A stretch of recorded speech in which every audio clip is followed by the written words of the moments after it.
আলামিনের কাছে কি জবাব দিবেন? এই জন্য রহমাতুল লিল আলামিন বলেন, এরে উম্মতেরা, আমি নবীরে ভালোবাসবা না কেন? কেন ভালোবাসবা না? আমি নবীর জন্য কেন তোমরা জান দিবা না?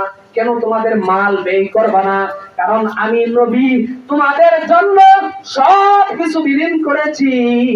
যেই নবীর শরীরের মধ্যে মশা মাছি বড় হারাম ছিল, ওই নবীর শরীরের মধ্যে মক্কার কাফেররা, তায়েফের কাফেররা এমন ভাবে আঘাত করেছে, তায়েফের ময়দানে রহমাতুল লিল আলামিন অজ্ঞান অবস্থায় জমিনের মধ্যে পড়ে গেছে। তারপরে বলতেছে, ফাইন্নাহুম লা ইয়ালামুন, আল্লাহ আমার উম্মতি তারা বুঝে না, তারা বুঝে না কাকে আঘাত করতেছে, ওই জিনিসটা বুঝতেছে না। আপনি তাদেরকে আঘাত দিয়েন না। জিবরাইল আমিন আলাইহিস সালাম চলে আইছে জমিনের মধ্যে, আয়েশা বলতেছে, ও আল্লাহর হাবিব, আপনি শুধু একটা বার জবান দিয়ে বলেন, তায়েফবাসীকে আমি ধ্বংস করে দেই, তায়েফবাসীকে পুরা উল্টায়া দেই।